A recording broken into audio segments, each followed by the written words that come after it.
भी जहाँ जहाँ भीषण आग लगी है वहाँ एक एक बूंद पानी लेकर उस जलती आग को बुझाना है और हमारे ऐसे भाइयों का साथ बनना है जिन्हें दबाया जा रहा है, सताया जा रहा है, तड़पाया जा रहा है और प्रशासन द्वारा उनकी आवाज को रोका जा रहा है। हमें साथ बनना है, हमें ताकत बननी है हमारे ऐसे भाइयों। डाउन करिए। क्योंकि आज एक नीरज है, कल को आप लोगों के बीच से हमारा कोई साथी हो सकता है।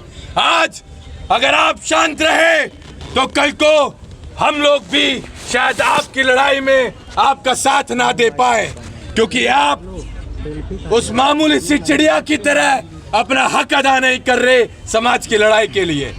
एक बहुत खूबसूरत शायरी है, इस शायरी के माध्यम से आप इस बात को समझने का प्रयास करें। अक्सर जब हमारे पड़ोसियों के घरों में आग लगती है, हमारे साथियों के घरों में आग लगती है, तो हम लोग तमाशा देखते हैं। ऐसे लोगों के लिए एक शायरी है साहब कि जलते घर को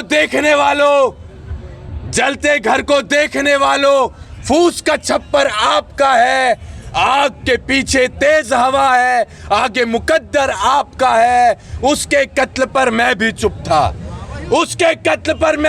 था, मेरा नंबर अब आया, मेरे कत्ल पर आप भी चुप है, अगला नंबर आपका है। अगर इस नंबर को आप कटवाना चाहते हैं, तो जरूरी है आप लोगों का संगठित रहना। हम जातिवाद करने नहीं आए साहब, हम जो संगठन चलाते हैं, हम पत्रकार साथियों के माध्यम से हम प्रशासन को भी बता देना चाहते हैं, हमारे संगठन में हर समाज का, हर जाति का, हर धर्म का व्यक्ति जुड़ा हुआ है।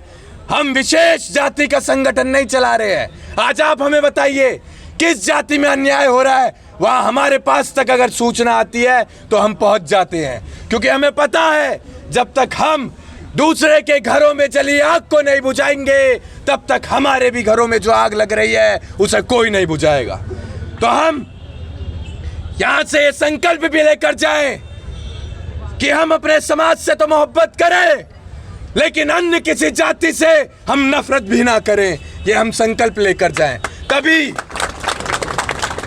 तभी हम आने वाले समय में इन लड़ाइयों को मजबूती के साथ लड़ पाएंगे और उसमें सफलता हासिल कर पाएंगे। हमारी संवेदनाएं हैं पीड़ित परिवार के साथ, लेकिन आप लोगों का अनुशासन में रहना वो बहुत मायने रखता है। यहाँ से जैसा कि हमारे भाई ने बताया, हम तो बोलकर चले जाएंगे, लेकिन हमारे पीछे आप लोगों को ही ये सब कुछ बर्दाश्त करना है। तो हम इतने गैर जिम्मेदार व्यक्ति नहीं है कि हम इस बिना जीभ की हड्डी को हिलाकर चले जाएं, कुछ भी बोलकर चले जाएं और खामियाजा भुगतना पड़े हमारे इन तमाम साथियों को। हम ऐसे नहीं हैं। हम आज आए हैं तो हम कल भी आपकी तकलीफों में आएंगे और हम आते जाते रहेंगे, लेकिन आप लोगों को भी संकल्प लेना पड़ेगा कि कभी भी कोई समस्या होगी तो आप ऐसे ही संगठित रहेंगे जैसे आप आज यहाँ पर संगठित हैं। आपकी आवाज को दबाया जाएगा, आपको तंग किया जाएगा, लेकिन आप घबराना मत, क्योंकि जो डरता है वो कभी नहीं लड़ता है। निडर ही लीडर है। आप निडर बने, हम आपके साथ चलेंगे। आप हमें एक बार आवाज लगाएं, जहां आपको ऐसा लगे कि आप कमजोर पड़ रहे हैं, वह हम आपके साथ आपकी उस लड़ाई में सबसे पहली पंक्ति में आपको खड़े मिलेंगे। मेरा ये कोई राजनीतिक क्षेत्र नहीं है, मैं इस प्रदेश से भी राजनीति नहीं करने वाला हूं साहब, कभी नहीं करने वाला हूं। तो मेरा यह क्या भाव है, उस भाव को आप समझने का प्रयास करें।